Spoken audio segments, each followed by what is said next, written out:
Una reforma fiscal fue el detonante de un estallido social que tiene el gobierno de Colombia contra las cuerdas desde hace 15 días.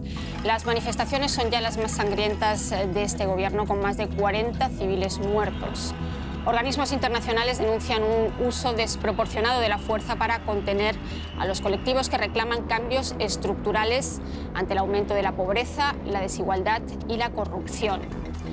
Por eso hoy en A Fondo nos preguntamos: ¿crisis en Colombia? ¿Quién frenará la violencia?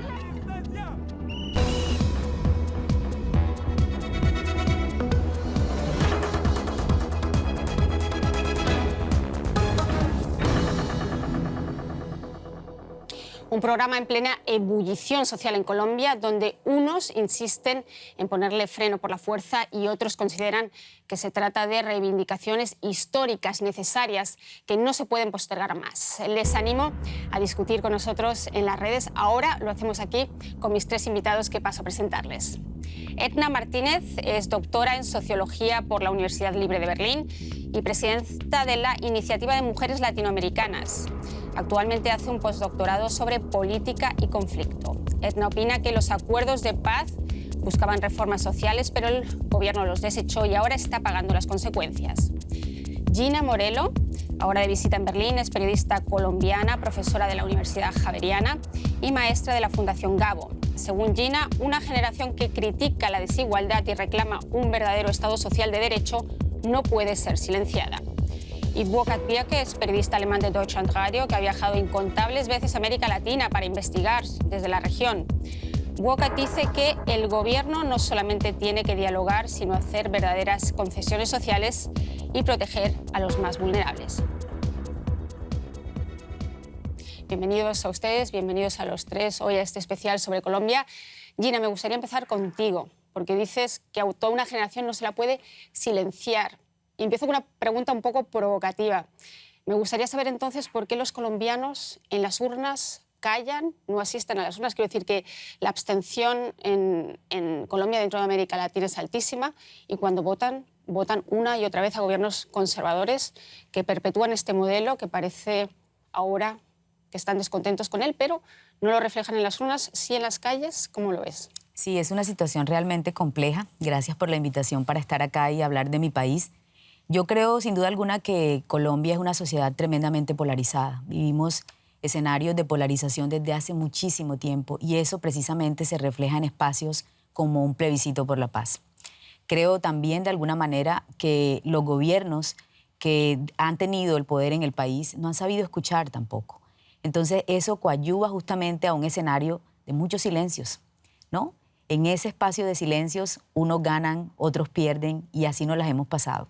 Creo que hay que romper un poco eso y creo que eso es lo que nos están invitando ahorita mismo la generación de lo que yo llamo el ahora o nunca. El ahora o nunca, que no son solamente los ninis, el ahora o nunca. Muy interesante lo que dices, la generación que ahora va a tomar la palabra. Burkhard, el derecho a la manifestación pacífica es algo básico, es algo que están reclamando Naciones Unidas, los organismos internacionales. Hemos visto esa violencia policial, lo vemos en las redes, la denuncian muchos. ¿Es eso lo que encendió finalmente la mecha? Porque la reforma fiscal de la que hablaba al comienzo solamente fue, digamos, el inicio, pero luego esos abusos policiales en las calles. Sí, yo creo que eso fue un factor determinante, pero recordemos que las protestas tuvieron lugar antes de la pandemia, o sea, a finales del año 2019 había muchas manifestaciones, mucha contestación social, porque para mí, en el fondo, el problema de Colombia, inclusive los 60 años de guerra contra las FARC, es la desigualdad, la pobreza absoluta. Y ahora la pandemia ha acelerado el proceso de empobrecimiento de grandes partes de la población. La cifra oficial del gobierno colombiano dice que el 42.5 o 6% de la población vive en pobreza y que 1.700.000 no tienen ni siquiera 3 comidas al día. Yo creo que es un grito de desesperanza, de cambio que claro, que la oligarquía que está gobernando y que gobernó a este país durante décadas. Yo me acuerdo las primeras visitas a Colombia, había un acuerdo entre liberales y conservadores de presentar un solo candidato a la presidencia. Pero, perdón, eso no es una democracia verdadera.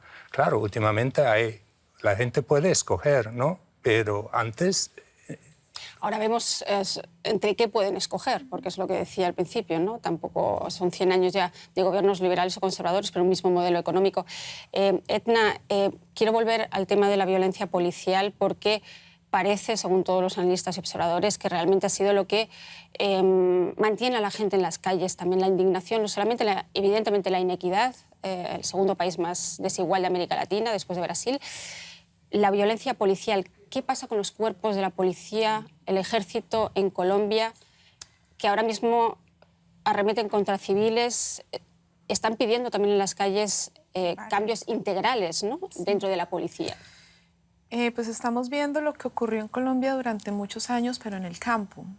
Digamos que ahora vemos en las ciudades y lo vemos casi en vivo, casi live, cómo funcionó. ¿Cuál fue la respuesta estatal a los reclamos durante generaciones de millones de personas en el campo? Y claro, como Colombia se ha vuelto en los últimos años, debido a la violencia, el desplazamiento de la pobreza, un país cada vez más urbano, pues estamos viendo que las manifestaciones del campo y los reclamos del campo están llegando a las urbes, a las ciudades, que han sido de hecho el gran foco de los levantamientos, de las manifestaciones y de la represión estatal. Pero yo quisiera volver a la pregunta que hiciste porque me parece muy interesante la del principio y es por qué parece que Colombia... A los tres. Sí, porque Colombia parece repetir una y otra vez en las urnas su suerte. Y yo diría que hay varios elementos. Primero, bueno, el sistema electoral en Colombia es corrupto hasta los tuétanos. Que hay toda una estructura mafiosa que se ha encargado de que las élites políticas que gobiernan el país se sostengan una y otra vez y se reciclen en cuerpo ajeno con hijos, nietos, sobrinos. Y tienen toda esa estructura montada. Por el otro lado, claro, en Colombia el derecho al voto muchas veces se ejerce amedrantado, con un fusil o con un revólver en la espalda, con amenazas diciéndote por quién puedes y por quién no puedes votar. Ese sería el segundo elemento. El tercer elemento, alguna vez lo tocamos aquí, es que hay una instrumentalización muy fuerte del tema Venezuela, Cuba. Entonces el concepto castrochavismo se usó para asustar a todo el mundo, que sea como el coco, que nos íbamos a convertir como Venezuela, y eso movilizó a muchísima gente a partir del miedo a seguir apostándole por un proyecto de derecha conservadora. Y el cuarto, pues también hay una decepción muy grande de la gente sobre la política formal, sobre la política tradicional. Y uno lo puede ver ahorita que los espacios de diálogo que se están exigiendo desde las organizaciones de bases, de la gente que está en la calle, y no se está aceptando que sean políticos de ningún bloque que intermedien. Hay una coalición que se llamó la Coalición de la Esperanza y mucha gente salió a reclamarle a esa coalición porque no se sentían representados, aunque eran los políticos de la oposición. La decepción con la clase política es profunda. Es tremenda. Entonces, pese a todo, has abierto ahí muchos temas muy interesantes que espero que podamos ir desgranando a lo largo del programa. Gina, quiero volver al tema de la inequidad y también a los temas que estaba mencionando Edna, y centrarnos un poco también en este gobierno, que es al fin y al cabo el que tiene que asumir el reto y salir al encuentro de los manifestantes, o si no, probablemente tiene los días contados.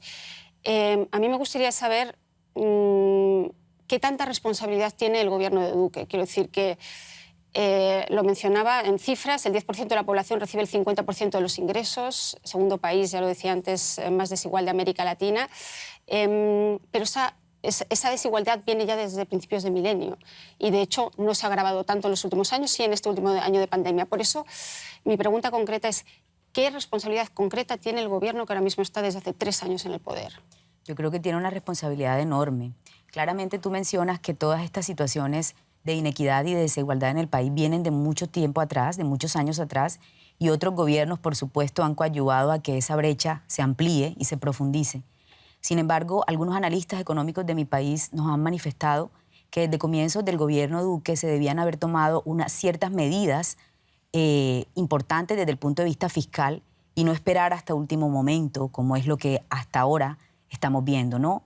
Haber dejado transcurrir tanto tiempo para ir paulatinamente analizando con los distintos sectores sociales del país cuáles podrían ser los caminos, creo que profundizó el problema. Y de golpe lanzarnos una reforma tributaria que prácticamente nos ponía frente a las cuerdas cuando económicamente el país está prácticamente quebrado, me refiero a los ciudadanos como tal. ¿Dirías entonces que el momento fue el erróneo y también quizás las pautas o las claves de esa reforma tributaria que pretendía, por ejemplo, gravar el IVA? Es decir... Claramente, y además que yo creo que hay un aspecto supremamente importante que ya lo mencionaron mis compañeros acá en esta mesa, y es la necesidad de escuchar a otros pero de no querer hacerlo.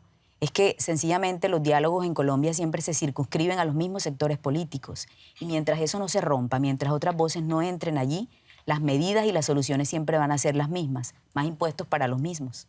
Sí, no puede ser. Y yo creo que el error fundamental de la reforma tributaria era de poner toda la carga a la clase media e inclusive a la clase baja, porque quitando ventajas de IVA para la producción de huevos, el huevo ha llegado a ser muy significativo en todo ese debate, iba a ser una carga para los que supuestamente el gobierno iba a ayudar con el ingreso solidario. Y no es que la reforma tributaria no era bien intencionada, o sea, se querían gestionar fondos para pagarles a los más necesitados, pero la clase arriba, los más ricos, intocados. Ellos deben pagar la cuenta, y eso era desde el proceso de paz.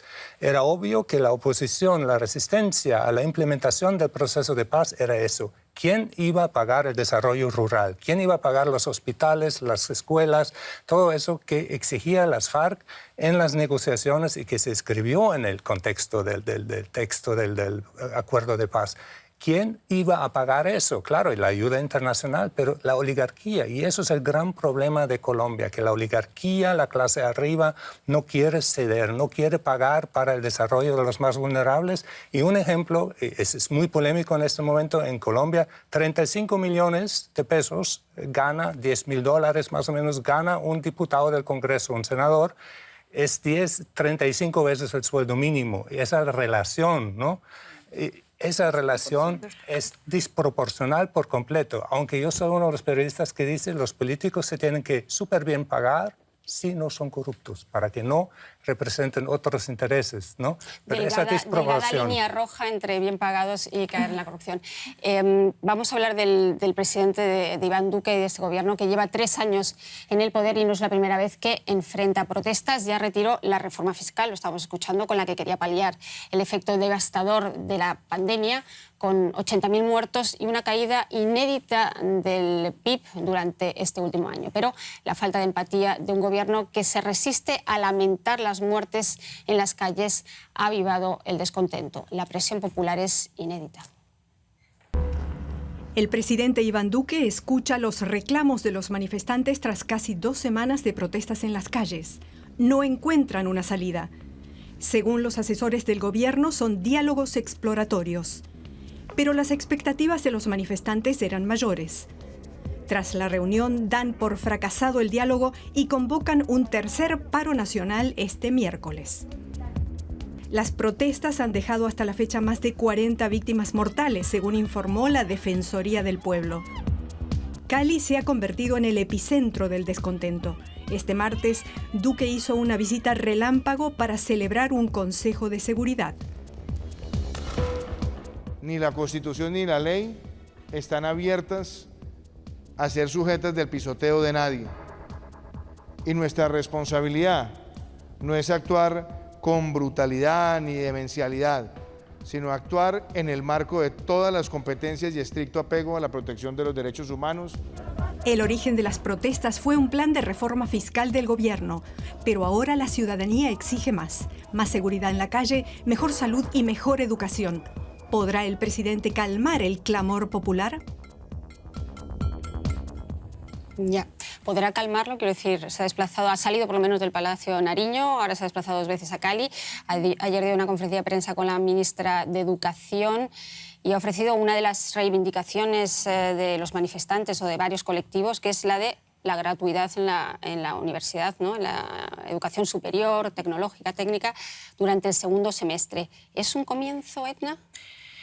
No, no es un comienzo porque, claro, primero hay que decir que Duque al final no es quien gobierna. Vamos, que Duque ha sido visto y es leído en la sociedad colombiana como una marioneta y que las órdenes se dan desde Twitter y que al final él realiza lo que el expresidente Duque ordena, que es al final lo que el expresidente Uribe ordena.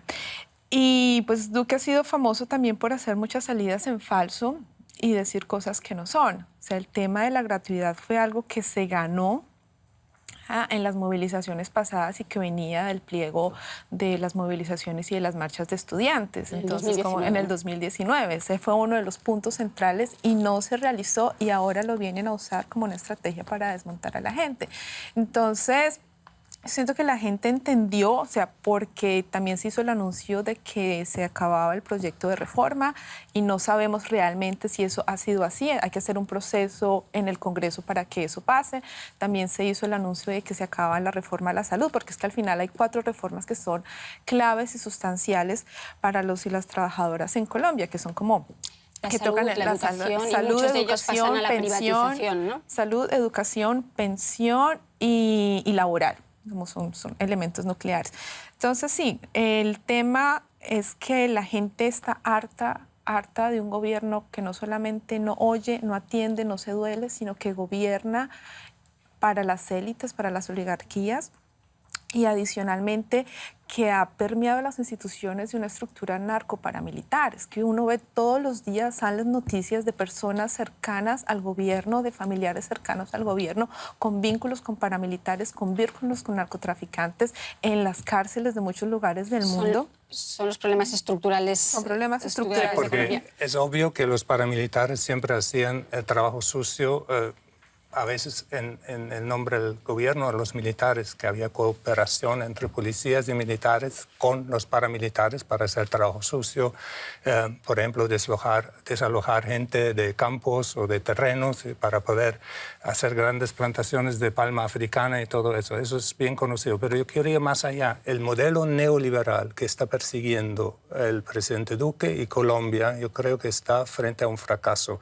y es una situación muy similar a la de Chile. Y antes de las últimas elecciones, para volver al inicio del debate, yo había cubierto las elecciones Duque contra Petro hace 3, 4 años y entonces la gran pregunta de muchos analistas era si Duque no lograba disminuir la grieta social, el próximo presidente será uno de izquierda, porque el pueblo ya está harto.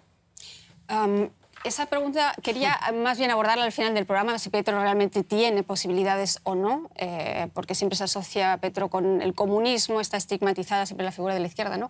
Lo que hablabas antes del castrochavismo y demás. Pero quiero volver a lo que está intentando hacer ahora mismo Duque. Quiero decir que el tema de la educación, por ejemplo, está en ese pliego de reivindicaciones del 2019. ¿Tú crees que tiene posibilidades, si cumple con algunas de las... realmente lleva a la práctica las reivindicaciones que están haciendo los colectivos en las calles? ¿Ese es un paso hacia adelante?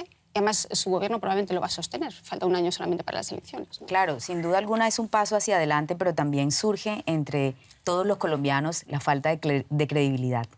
Hace no más 10 días nos estaban diciendo que el hueco fiscal es enorme y que no hay recursos. Y de repente ahora nos dicen que van a apelar a la gratuidad y que sí hay dinero para eso. ¿De dónde va a salir, muchos muchachos se preguntan hoy, todavía en las calles, y lo van a seguir haciendo, ¿quién nos está mintiendo? Entonces, esa suerte de situaciones son tremendamente complejas para los ciudadanos y para los jóvenes de mi país.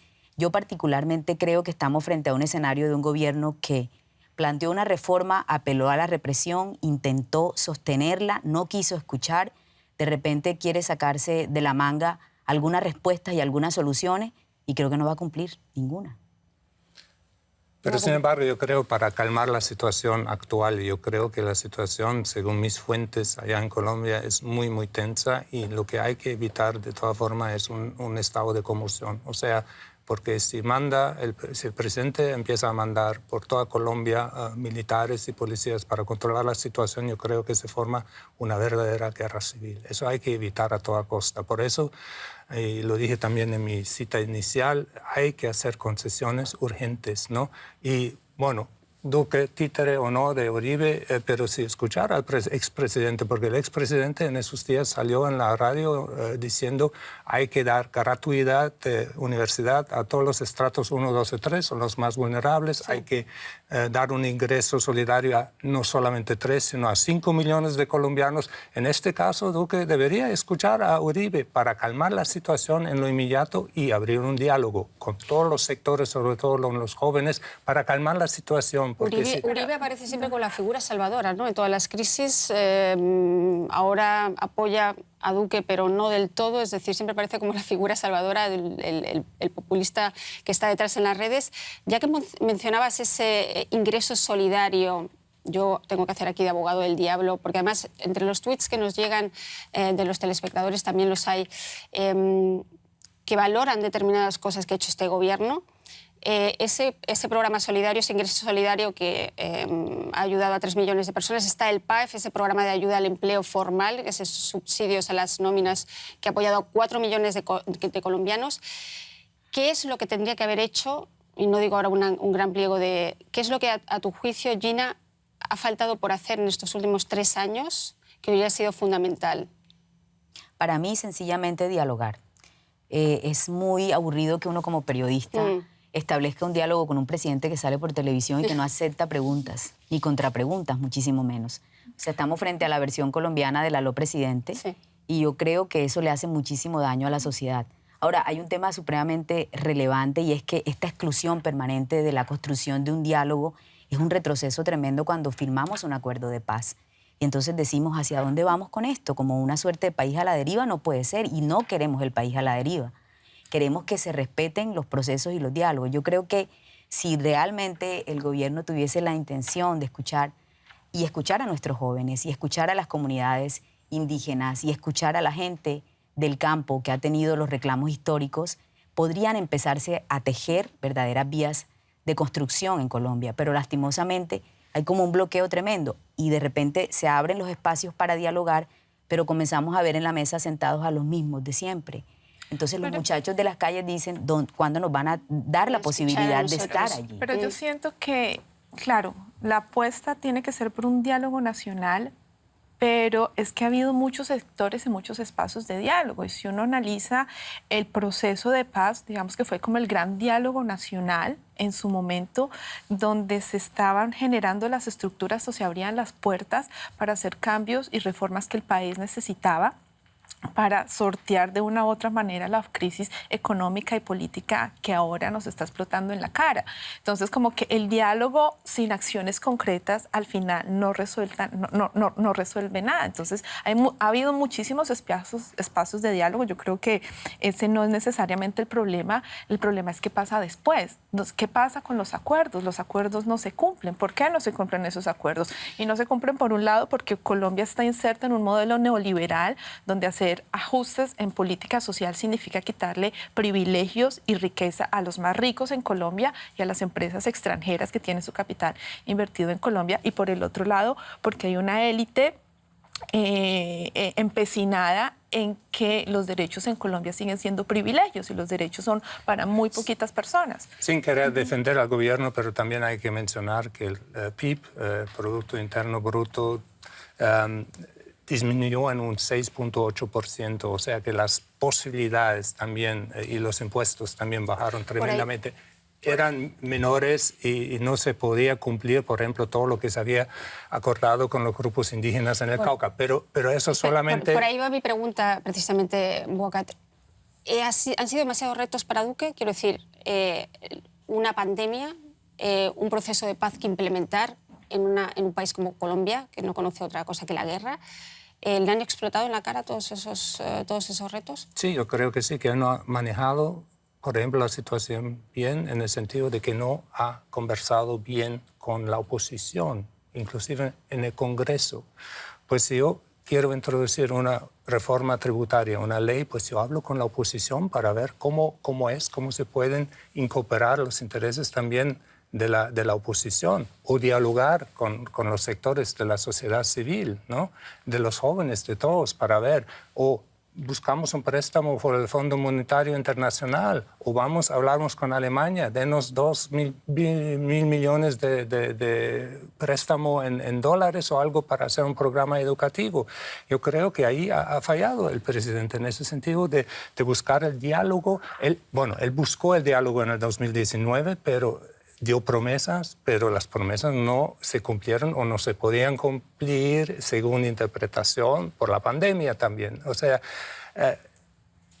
hay que esperar que el presidente Duque sea bien intencionado y no proclame el estado de conmoción y no eche más gasolina al fuego, porque eso sería echarle gasolina al fuego, ¿no? Estoy de acuerdo con eso, y sobre todo luego de que conociésemos hace pocas horas una filtración de una grabación que sale publicada en el diario El Espectador, donde un grupo de empresarios en una región colombiana y políticos están presionando para solicitar el estado de conmoción. Y no solamente eso, están anunciando que no le van a dar pauta publicitaria a los medios de comunicación hasta que no cambien el discurso sobre lo que está ocurriendo en Colombia, porque sienten que los medios están siendo tremendamente críticos.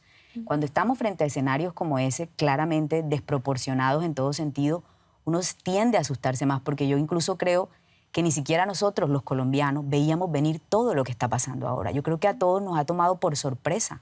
O sea, el hecho de la enorme violencia y el estallido social, pero que son absolutamente reclamos legítimos. Aprovecho para introducir aquí la voz de un espectador, porque hemos lanzado esta pregunta en Twitter antes del programa, precisamente si son actos de vandalismo o realmente estamos hablando de reivindicaciones legítimas y ya ancestrales que no han tenido nunca oído y ahora las están sacando a las calles. Y dice Gustavo en Twitter: el problema de Colombia es un problema de casi 20 años, miles de desaparecidos, 6.402 falsos positivos con responsabilidad de Álvaro Uribe, una gran inequidad social, más de 1.000 líderes sociales asesinados. Claro, cuando uno repasa esta crónica de problemas que tiene Colombia, más la corrupción, más la oligarquía, entonces uno se pregunta si realmente hay un gobierno capaz de afrontar todos estos problemas y darles una solución tal y como son las estructuras colombianas. Habría que empezar desde cero prácticamente, ¿no, Gina? Pues yo creo que hay que seguir trabajando. Yo soy una persona optimista. Yo creo en mi país y creo en la gente que ha venido trabajando siempre en Colombia y que ha permanecido y ha resistido. Y yo me niego a creer que no tenemos futuro. Definitivamente no. Los muchachos en las calles nos dicen que sí y que por eso están ahí, precisamente plantados, haciendo un ejercicio de exploración de sus voces para ser atendidos. Entonces yo creo que tampoco se trata de que un gobierno en particular, sino de los colombianos. Y retomo tu pregunta inicial. ¿Dónde estamos todos los colombianos? ¿Estamos en orillas distintas? O sea, tenemos que empezar a ubicarnos en el mismo escenario todos para poder sacar al país del atolladero en el que se encuentra. Y en relación a eso yo diría, yo creo que los problemas de Colombia tienen largos años, pero hay uno que se incrustó profundamente y tiene que ver con el proyecto político del uribismo. A partir de ahí, 30, 25 años, se consolidó una mentalidad, una forma de gobierno donde la trampa, la ventaja, la masacre se volvieron las políticas desde el Estado, la exclusión, la perpetuación de la marginalidad.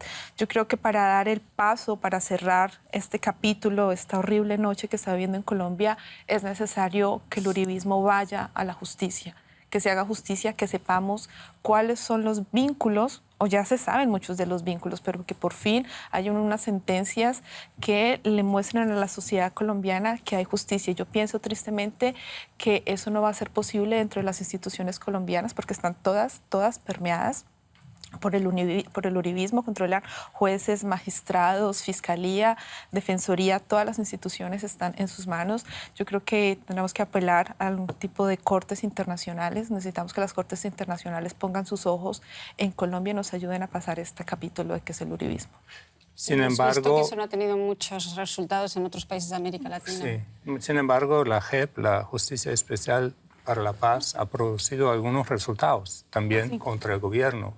con referencia a los famosos falsos positivos, cuando se mataron campesinos, se disfrazaron de guerrilleros y se declararon como guerrilleros asesinados. Sí, pero ¿no? esos resultados se han quedado como en la base. O sea, Pero no se ha llegado. Pero hay mecanismos, solamente hay que respetarlos, y ahí viene la corrupción, viene todo ese problema, ¿no? O sea que Colombia también, uno de los problemas principales es la corrupción, por supuesto, ¿no? Y en el fondo sí, es muy importante, había ese camino del proceso de paz. De pronto hay que reanudar los contactos, hay que abrir el diálogo con la gente, pero el país es tan polarizado. Y hay que escuchar también. Cuando mencionabas la JEP, le sumo la Justicia Especial para la Paz, le sumo la Comisión de la Verdad, que están trabajando durísimo por producir los primeros informes este año, y la unidad de desaparecidos. O sea, yo siento que hay una unidad de magistrados, de fiscales que están conscientes de lo necesario que es el momento y están trabajando. Sí. Y no podemos dejarlos solos tampoco, ni meterlos a todos en el mismo saco. Las herramientas están ahí, las personas que están trabajando también están ahí, están dentro de Colombia. Y yo diría, le están poniendo el pecho a la brisa a esta situación en este momento. Son pocos, pero pueden ser más si nosotros entendemos qué es lo que están haciendo y divulgamos con absoluta claridad el gran trabajo que hoy están construyendo ellos en el país a pesar de todas las adversidades. El gran problema, Gina, porque tú propusiste que Colombia se uniera y todo, pero es la campaña electoral que prácticamente ya empezó. En un año se va a elegir el próximo presidente, que no será Duque, porque no se puede representar de nuevo, Entonces ya entramos plenamente en la campaña electoral, y ahí yo veo más polarización y menos armonía. Desafortunadamente, me duele el corazón porque adoro a Colombia, es un país maravilloso, pero eso es la realidad. Vamos a ver también cómo gestiona las protestas. De esa gestión de las protestas también se verá el desarrollo en los próximos meses. Y ahí me gustaría hablar de Cali, del Valle del Cauca. Es el epicentro de las protestas. Aquí mandó Iván Duque el ejército los primeros días. Los militares y la policía no están habituados a lidiar con civiles, sino con guerrilleros. La mano dura es la solución para todo en un país donde los militares están habituados a lidiar con narcotraficantes y no con manifestantes. Escuchemos 3 lecturas muy distintas de los hechos de los últimos días en Colombia. Este es un Estado y un gobierno garante de ese derecho de la protesta, por supuesto, cuando éste es pacífica. Lo que ha venido sucediendo es que también han surgido hechos vandálicos, financiados y apoyados por grupos al margen de la ley que apoyan estos vándalos, que en ciudades como Cali han generado destrucción, pero en su gran mayoría lo que tenemos hoy precisamente es una fuerza pública, unos policías que lo que buscan es proteger a todos los colombianos. Y los que protestan obviamente tienen múltiples razones para hacerlo, muchos de ellos protestan pacíficamente, pero también lamentablemente hay aquellos que están involucrados en hechos de vandalismo y que incrementan, por supuesto, las tensiones, y la respuesta de la policía es usualmente hasta ahora de gran brutalidad. En consecuencia, le estamos diciendo al señor presidente de la República, no sea cínico y no le mienta al país. Quienes nos dispararon a nosotros fueron esa turba escoltada por la policía. No fuimos nosotros quienes atacaron, ni somos nosotros quienes estamos aquí de alguna manera poniendo el desorden. Son aquellas gentes, son su estrategia militar que ha mandado a neutralizar un ejercicio democrático de la protesta social en Colombia. Pues Giovanni Yules, precisamente el que animó, digamos, o exigió a Duque que saliera de Nariño y que fuera a Cali, que dejara la telepresidencia, por así decirlo, y se mojara con la gente. Y ahí mi pregunta, y yo sé que tú ahí sabes un rato, Edna, es ¿por qué Cali, por qué el Cauca? Quiero decir que la mayor parte de los muertos no están en Bogotá, no están en Medellín, están en Cali.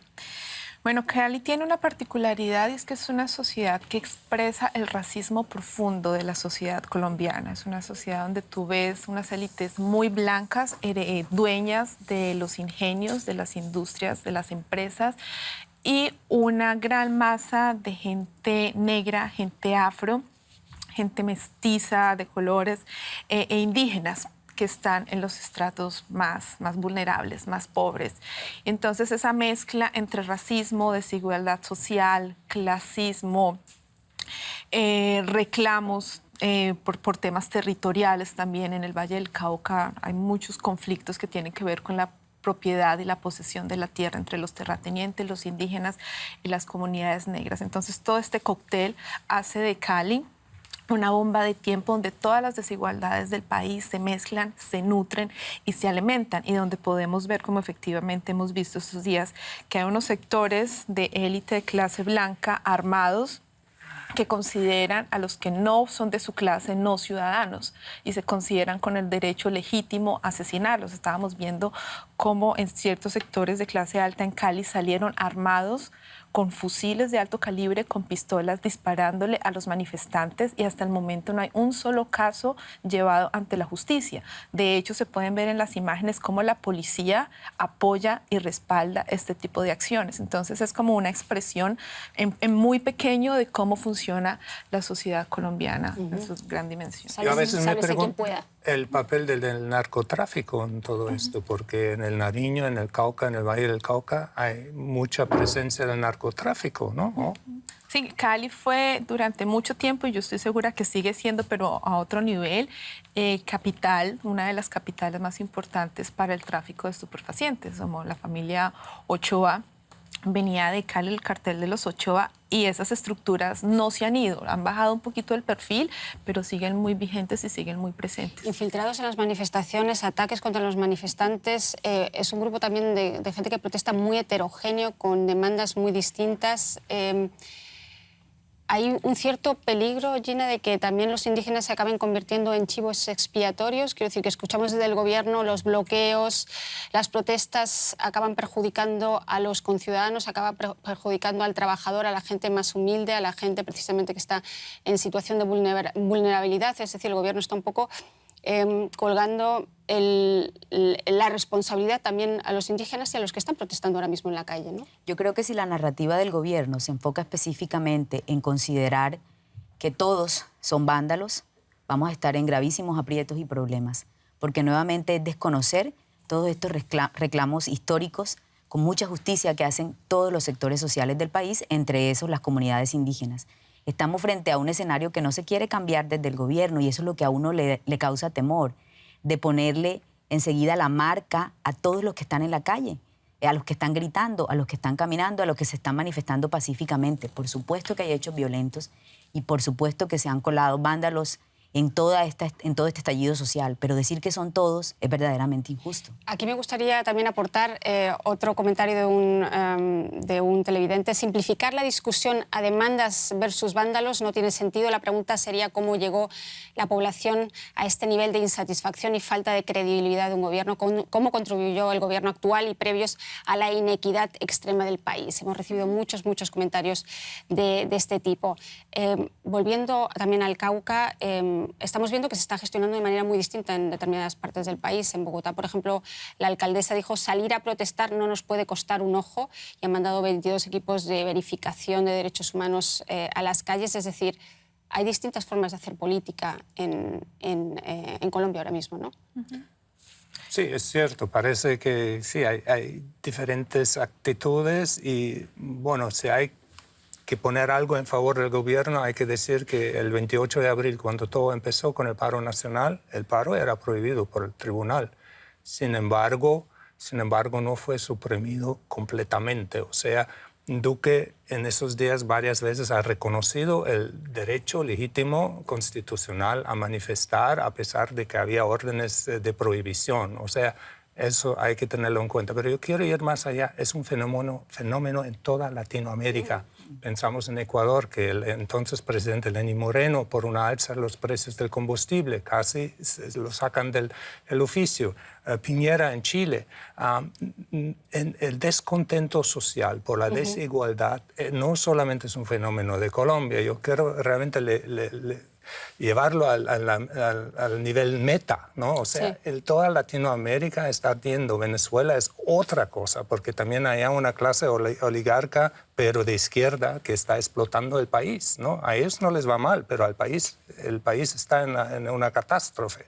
O sea, es un problema social en toda Latinoamérica. Es un incendio que con la pandemia se puede reforzar, que realmente el mundo, sobre todo Europa y Estados Unidos, tienen que ponerle atención. Tiene que ponerle mucha atención. ¿Es comparable entonces? Porque el análisis de lo que ocurrió en Chile, donde fue el precio de un boleto de metro, aquí es una reforma tributaria. ¿Es comparable la situación en Chile, ese hartazgo en las calles, a la situación en Colombia? Y sobre todo mi pregunta va por, ¿sería un proceso constituyente, por ejemplo, una solución para los problemas de Colombia o no tiene nada que ver en ese aspecto? Y aquí quizás me gustaría que contestarais los tres.